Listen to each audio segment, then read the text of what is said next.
साथ जुड़ने का प्रयास करें। मेरी माताओं और भाइयों, मेरे साथ जुड़े, और ताकि मैं जो भी बात कहूं उसको आप ग्रहण कर सको, क्योंकि जब जुड़ोगे तभी अंदर आएगी ना। इसीलिए मेरे साथ जुड़ने का प्रयास करें। देखिए, आज थोड़ा समय हुआ, आचार्य शीतल आचार्य जी ने 5 यज्ञ की संक्षेप में आपके समक्ष व्याख्याएं रखी थी। उसमें से 5 यज्ञ, एक समय हुआ करता था ना कि 5 यज्ञ, प्रत्येक के घर में 5 यज्ञ हुआ करते थे। कितने? 5 यज्ञ। अब उन 5 यज्ञों में से एक यज्ञ कौन सा था? देव यज्ञ। देव यज्ञ अर्थात कि पर्जन्य यज्ञ अभी हमने किया, वो यज्ञ है। यज्ञ अर्थात कि हम हवन यज्ञ कोई भी कार्य करें, मतलब कि अच्छा काम, दान देना, दया आदि, ये भी यज्ञ के अंदर आता है। आचार्य शीतल आचार्य जी ने कहा कि देव यज्ञ, अब देव यज्ञ अर्थात कि यज्ञ करना, तो जो पर्जन्य यज्ञ है वो भी क्या है? देव यज्ञ में आया। तो ये हमारा कर्तव्य बनता है यज्ञ करना। अच्छा, अब यज्ञ का फायदा क्या होता है? क्यों करे यज्ञ? किस लिए करे यज्ञ? तो देखिए, मैं ऐसे तो ऐसे असंख्य प्रकार के फायदे होते हैं यज्ञ से, पर मैं आपके समक्ष आज एक ही फायदा बताती हूँ। ऐसे तो बहुत सारे फायदे होते हैं यज्ञ के, पर आपके समक्ष मैं एक फायदा रखती हूँ कि देखिए, जब हम यज्ञ करते हैं, अच्छा, यज्ञ के अंदर सारे वृक्षों की संविधाएं क्यों नहीं चलती? सारे वृक्षों की, किसी किसी की चलती है ना, कोई आम, कंठी, बरगद, बस ऐसे ही किसी किसी की चलती है ना। सारे वृक्षों की लकड़ियां, संविधाएं क्यों नहीं चलती? क्यों? क्योंकि जो बाकी वृक्षों की, जैसे कि नीम है, नीम क्या होती है? कैसे प्रदान करेंगे? धुआं करेंगे, कार्बन डाइऑक्साइड करेगा ज्यादा। तो ऐसी वृक्षों की लकड़ियां, संविधाएं जो कार्बन डाइऑक्साइड कम पैदा करती है, तो जब हम यज्ञ कुंड के अंदर उन संविधाओं के ऊपर फैटी एसिड डालेंगे, यानी कि घी डालेंगे, तब उसका भंजन होता है, भंजन क्रिया होती है उसकी। तो जब भंजन क्रिया होती है तब उसके अंदर एक फॉर्मल्डिहाइड नामक तत्व बनता है। क्या? फॉर्मल्डिहाइड नामक तत्व बनता है। और जो इसका धुआं है यज्ञ का, यज्ञ से जो धुआं उत्पन्न होता है वो आकाश के अंदर जाता है, ऊपर वाले समुद्र में जाता है। इस दुनिया में कितने समुद्र है? 2 प्रकार के। कितने? 2। उपासना में हम मंत्र बोलते हैं ना कि समुद्राधारण दधि संवत्सर अजायत, ये मंत्र बोलते हैं कि इस दुनिया के अंदर 2 प्रकार के समुद्र, एक ऊपर और एक नीचे होता है। तब ये जो धुआं है यज्ञ का, वो ऊपर आकाश में जाकर के संयुक्त होता है, मिल जाता है। तो ऊपर एक फॉर्मल्डिहाइड नामक गैस बनती है, उससे नियोसेंट नामक तत्व बनता है। नियोसेंट ऑक्सीजन बनता है, द्विगुणी ऑक्सीजन और द्विगुणी ओजोन बनता है, जिससे कि ये जो वातावरण है, ओजोन का जो स्तर है, उससे ये शुद्ध होता है। ये यज्ञ का फायदा है। और देखिए, एक वृक्ष होता है ना, पेड़, पेड़ के अंदर 2 रेल होती है। कितनी? 2 रेल, एक ऊपर जाती है और एक नीचे आती है। मुझसे जुड़ने का प्रयास करें। वृक्ष के अंदर 2 रेल आती है, जिसको इंग्लिश में टिश्यू कहते हैं, टिश्यू। एक ऊपर जाती है और एक नीचे आती है, जिसको जाइलम और फ्लोएम कहते हैं। जाइलम क्या करता है? भोजन का संग्रह करता है। जाइलम और फ्लोएम पानी का संग्रह करता है। तो ऐसे मैंने कहा ना आपको कि सारे वृक्ष की संविधाएं अर्थात की लकड़ियां नहीं चलेंगी, कुछ कुछ वृक्ष ही चलेंगी। तो यज्ञ अग्नि है। अच्छा, अग्नि के अंदर हम किसी भी वस्तु या किसी भी पदार्थ को डालेंगे तो उसकी शक्ति 100% बढ़ जाएगी। कितनी? 100%। अब कैसे? हम एक सिंपल सा साधारण सा उदाहरण ले लेते हैं कि अग्नि के अंदर यदि हम लाल मिर्च डालेंगे तो क्या होगा मेरी बहनों? आंखें जलेंगी, आंखों में से आंसू निकलेंगे, खांसी आएगी। तो क्या हुआ? उसकी ताकत कितनी बढ़ गई? 100% बढ़ गई। वैसे ही अग्नि के अंदर फैटी एसिड यानी कि घी डालेंगे तो उसकी शक्ति 100% बढ़ जाएगी। आप देखना, आपको पता नहीं होगा, आपके घर के अंदर इतने असंख्य प्रकार के बैक्टीरिया होंगे जो आपको आंखों से नहीं दिखाई देते। माइक्रोस्कोप आती है, उससे आप देखोगे तो आपको पता चलेगा कि इतने बैक्टीरिया में हम रह कैसे पा रहे, अभी तक जिंदा कैसे है इतने बैक्टीरिया में। तो ये यज्ञ से फायदा होता है, इससे वातावरण की शुद्धता होती है। तो यज्ञ करना हमारा कर्तव्य बनता है। क्या बनता है? अरे बोल तो दो जोर से, कर्तव्य बनता है। अच्छा, अब क्या हुआ यहाँ पर? वातावरण को शुद्ध करने के लिए तो क्या क्या उपाय है? यज्ञ। कौन सा? यज्ञ। वातावरण शुद्धता के लिए तो कर्तव्य ही बनेगा। हम पटाखे फोड़ते, दिवालियां मनाते, धुआं करते, प्रदूषण फैलाते, तो यज्ञ का हमारा कर्तव्य बनना चाहिए। तो इससे तो यज्ञ प्रदूषण जो हुआ, उससे तो हमारे ये प्रदूषण जो था उससे, इसका ये उपाय है। पर अब रही बात विचार प्रदूषण की,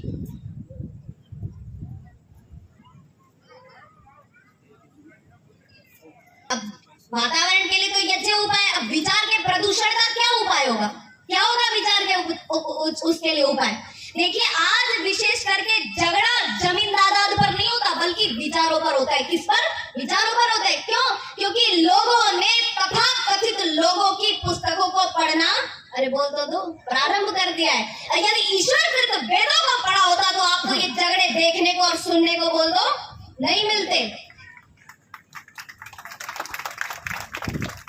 इसीलिए अच्छी शिक्षा का ग्रहण करना चाहिए। और मेरी माताओं, विशेषकर से आपसे कह दूं कि आप ऋषि दयानंद की संस्कार विधि को अवश्य पढ़ना और अपनी संतान को 16 संस्कारों से निर्माण करना। अच्छा, क्या लिखते हैं संस्कार विधि में ऋषि दयानंद सरस्वती?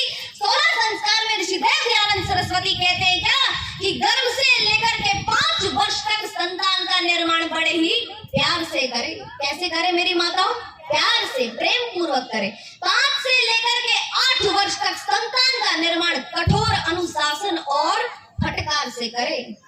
और 8 से लेकर के जब बच्चा 15 वर्ष का हो जाए तो संतान का निर्माण मित्रवत व्यवहार से करे। अगर बेटी हो तो माता सखी बन जाए और यदि पुत्र हो तो पिता मित्र बन जाए। अच्छा, फिर बच्चों को बाहर जाकर के मित्र ढूंढने की आवश्यकता पड़ेगी क्या? नहीं पड़ेगी ना। और अभी वैसे भी ऐसा समय है नहीं कि बच्चों को अच्छे मित्र मिल जाए। मुफ्त की पिलाने वाले तो बहुत होते हैं, क्यों भाइयों? मुफ्त की पिलाने वाले बहुत होते हैं, पर बच्चा जब गलत रास्ते पर चला जाता है तब पश्चाताप के सिवाय और कोई मार्ग हमारे पास नहीं होता। इसीलिए आप अपने संतान के मित्र बन जाएं और 16 संस्कार से अपनी संतान का निर्माण करें। लेकिन मैं यहाँ पर क्या कहती हूँ? मैं तो कहती हूँ कि वे माता पिता अपने बच्चों के लिए शत्रु के समान है। कौन से माता पिता? जिन्होंने अपने बच्चों को अच्छी शिक्षा नहीं दी।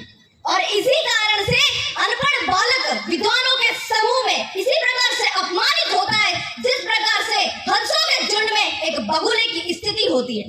शिक्षाहीन मनुष्य बिना पूछ के जानवर के समान होता है। इसीलिए ये मनुष्य का अब माता पिता का कर्तव्य बनता है कि वो अपने बच्चे को किस दिशा में लेकर के जाए। भले ही आने वाला कल तुम्हें ना दिखाई दे, लेकिन अपने संतान का निर्माण तुम्हारे हाथ में होता है कि तुम्हें अपनी संतान को किस दिशा में लेकर के जाना है। और मैं यहाँ पर एक साधारण सी बात कहती हूँ आपको कि देखिए, अगर कोई व्यक्ति अति नीच विषय में पढ़ा होगा तो हमें क्या प्रतीत होगा? जरा चिंतन करके ईमानदारी से उत्तर दीजिए।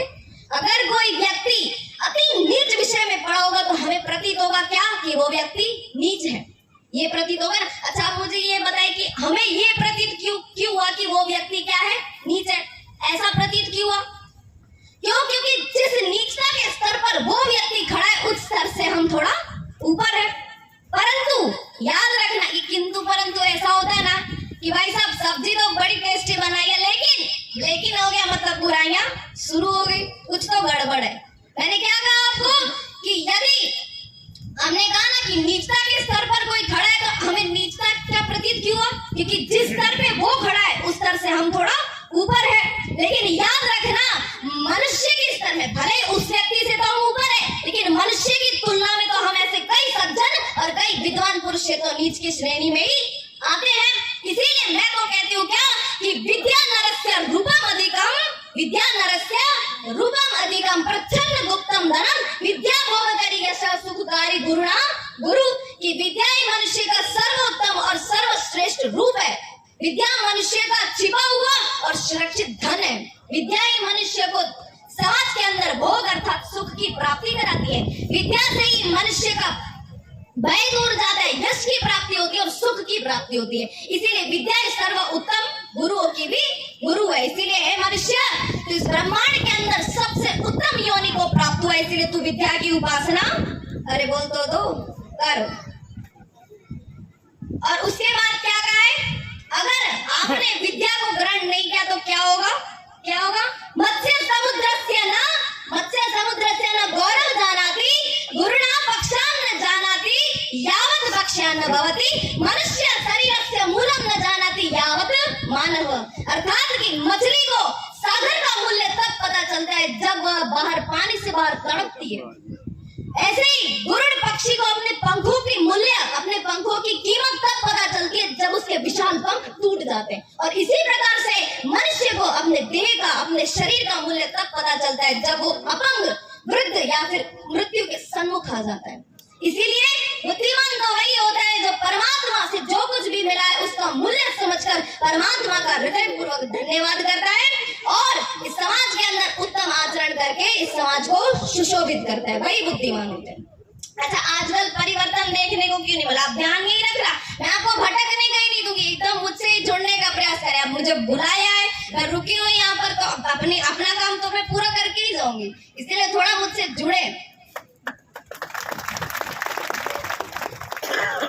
अच्छा देखिए, आजकल परिवर्तन देखने को क्यों नहीं मिलता? ज्यादातर क्यों नहीं मिलता परिवर्तन? क्योंकि हम परिवर्तन अपने अंदर नहीं देखना चाहते। किसमें देखना चाहते? दूसरों के अंदर। अरे यज्ञ के अंदर कौन है? यज्ञ के अंदर आओ, सब कहते तो है यज्ञ करो कराओ, पर हम नहीं जाएंगे। कौन जाएंगे? पड़ोसी वाले जाएंगे। भगत सिंह पैदा हो पर किसके? पड़ोसन के पैदा हो। श्री राम पैदा हो पर किसके? मेरी माताओं, पड़ोसियों के पैदा हो। हमारे क्यों? अरे गुरुकुल में जाए बच्चे, पर किसके? पड़ोसियों के जाए, हमारे क्यों जाए? इसीलिए परिवर्तन आजकल देखने को, बोल दो मेरी माताओं, नहीं मिलते। फिर कहां से होंगे परिवर्तन? ऐसे थोड़ी परिवर्तन होता है। फिर लोगों ने क्या कहा, और क्या लोगों ने कहा कि हमें तो सुख चाहिए। क्या चाहिए? सुख चाहिए। अब सुख कहां से मिलेगा? तो लोगों ने कह दिया कि कम संतान से सुख मिलता है। किससे? मेरे भाइयों उत्तर दीजिए, किससे? कम संतान से सुख मिलता है। अच्छा, अब आपकी क्या है इसमें राय? कम संतान से सुख मिलता है? अच्छा देखिए, कुछ लोग कहते हैं ना कि कम संतान से सुख मिलता है। ज्यादा संतान अच्छी कि कम संतान अच्छी? अच्छा बताओ, ज्यादा अच्छी। अच्छा, आप कम वाले कितने हाथ ऊपर करें? कम संतान से सुख मिलता है। ज्यादा? अच्छा, कम संतान में क्या होता है कि महंगाई बहुत है, खर्चा भी बहुत होगा, तो कम संतान अच्छी होगी तो परिवार में थोड़ा बैलेंस बना रहेगा, पोषक बना रहेगा। और ज्यादा संतान अच्छी होगी तो भी अच्छा होगा, क्योंकि जितना अच्छा बताओ, राज के अंदर सबसे ज्यादा बोलबाला किसका? जिसका परिवार बढ़ाओ, कुणबा बढ़ाओ, जिसका उसी का बोलबाला होता है ना राज के अंदर। तो अब ज्यादा संतान से, अच्छा अब आप बताओ, ज्यादा संतान से सुख मिलता है कि कम से मिलता है? अच्छा, अब आप कहते हो ज्यादा संतान से। अच्छा, अब मुझे बता दो कि महाभारत के अंदर एक नहीं बल्कि जिससे 101 पुत्र थे, किसके? महाराज धृतराष्ट्र के 101 पुत्र थे। अच्छा बताओ ईमानदारी से, महाराज धृतराष्ट्र सुखी थे? अरे सबसे ज्यादा दुखी व्यक्ति कोई नहीं था, रोता रहा, सारी जिंदगी रोता रहा। आपने तो कहा कि ज्यादा संतान से सुख मिलता है, अब आप आओगे कम संतान पे, अब कहोगे कम संतान से सुख मिलता है। अच्छा, तो मुझे बता दो कि राजा उग्रसेन के कितने पुत्र थे? कंस एक ही था पुत्र, क्या कर दिया? जेल में डाल दिया था अपने पिता को, सुख मिला? राजा उग्रसेन सुखी थे? नहीं थे ना। तब आप क्या कहोगे? अब ना ज्यादा संतान अच्छी ना कम संतान अच्छी, फिर करे तो करे क्या? संतान पैदा ही ना करे। और यहाँ तो नारे बनते हैं, नारे बने क्या कि बच्चे 3 ही अच्छे, फिर और परिवर्तन हुआ कि हम दो, हमारे दो, और परिवर्तन हुआ, और परिवर्तन होकर के कहा कि शहर का बच्चा एक ही अच्छा, फिर और आगे परिवर्तन हो जाएगा कि हम दो और हमारा कोई पानी देने वाला भी होना ही नहीं चाहिए। ये परिवर्तन आ जाएगा फिर। अच्छा, अब क्या कहते हो, कितनी संतान से सुख मिलेगा? कितनी संतान से? अच्छा जी बताइए आदरणीय जी। तालियों से इनका सम्मान कर दे, सही जवाब दिया। देखिए, जब मेरे ऋषि देव दयानंद सरस्वती जी से पूछा तो मेरे ऋषि देव दयानंद सरस्वती जी ने बहुत सुंदर उत्तर देते हुए कहा कि न ज्यादा संतान अच्छी और न कम संतान अच्छी, ऐ मेरी बहनों संस्कारवान संतान, अरे बोल दो अच्छी। यदि संतान चाहे कितनी भी हो, ज्यादा हो कि कम हो, लेकिन संस्कार डाले गए होंगे तो क्या सुख प्राप्त होगा ही होगा ना। अब तो ज्यादा और कम को छोड़ ही दो, अब संस्कार पे टारगेट करो अपना। इसीलिए मैंने आपसे पहले बात की कि 16 संस्कार से अपनी संतान का निर्माण करो। ऋषि देव दयानंद के जीवन चरित्र को पढ़ो और स्वयं नहीं पढ़ो, अपने बच्चों को भी उससे निर्माण करो। और संस्कार भी कैसे होने चाहिए? कैसे संस्कार? अरे पढ़ जाना महाभारत, नहीं वाल्मीकि रामायण को। वाल्मीकि रामायण के अंदर एक ऐसा पात्र था, जब 14 वर्ष का वनवास हुआ तो एक पिता अपने पुत्र से कहता है कि राम, महाराज दशरथ ने कहा कि राम तू मुझे बंदी बना ले, जेल में डाल दे और तू निष्कंटक राजगद्दी पर राज कर। अच्छा, आप मुझे ईमानदारियों से बता देना कि यदि आज श्री राम अपने पिता महाराज दशरथ को जेल में डाल देते तो क्या तुम उन्हें बुरा कहते? जरा ईमानदारी से बता देना, बुरा कहते? नहीं, आप तो कहते कि ये बुरा, तो क्या आप तो कहते कि पिता का ही तो कहा माना था, पिता की तो आज्ञा का पालन किया था, इसमें कौन सी बड़ी बात, यही कहते ना। पर राम वहां कहते हैं क्या कि नहीं पिताजी, मैं आपको जेल में नहीं डालूंगा, तो दो, नहीं देता। तो ये था राम का त्याग, ऐसे संस्कार होने चाहिए। और भी क्या था, अरे जब लंका जीत ली सोने की लंका, तब लक्ष्मण कहता है भैया एक बार इस अद्भुत सोने की लंका को पीछे मुड़ करके तो देख लो, कैसी अद्भुत सोने की लंका है, अरे जिसमें विचार करने मात्र से ही हर कार्य सिद्ध हो जा रहे, खाली विचार करने मात्र से तो द्वार खुल जा रहे। एक बार भैया इस अद्भुत लंका को पीछे मुड़ करके तो देखो। तो राम ने मुंह फेर कर कहा क्या, अभी स्वर्गमयी लंका नवे लक्ष्मण रोचते मम जननी जन्म भूमि स्वर्गादपि गरीयसी। राम कहते हैं क्या कि लक्ष्मण, अरे मुझे इस लंका में कोई अपेक्षा, अरे बोल तो नहीं है, अरे मुझे तो मेरी अयोध्या जननी जन्म भूमि की याद आ रही है, अरे मुझे इस लंका में कोई अपेक्षा नहीं है, मुंह फेर कर तक नहीं देखा। ये तो राम के संस्कार थे, ये राम का त्याग था। और भाइयों के बीच क्या त्याग जानते हो, आज तो भाई झगड़ा जमीन जायदाद पर केस करते हैं, कोर्ट के चक्कर काटते हैं, पर वहां क्या था जानते हो त्याग, अरे जब भाई को पता चला भरत को कि 14 वर्ष बीत गए, भरत बावलों की तरह दौड़ता हुआ बिखरे हुए बालों में, पैरों में चप्पल नहीं पहनी हुई थी, क्यों, क्योंकि राम की खड़ा वहां सिंहासन पर पड़ी हुई थी, भरत की चप्पल नहीं पहनी हुई थी, जिसके कारण पैरों में कांटे चुभे हुए थे, शरीर का रंग पीला पड़ चुका था। 14 वर्षों में भरत ने रात्रि भोजन को नहीं खाया था, फलों पर जीवन को बिता रहा था।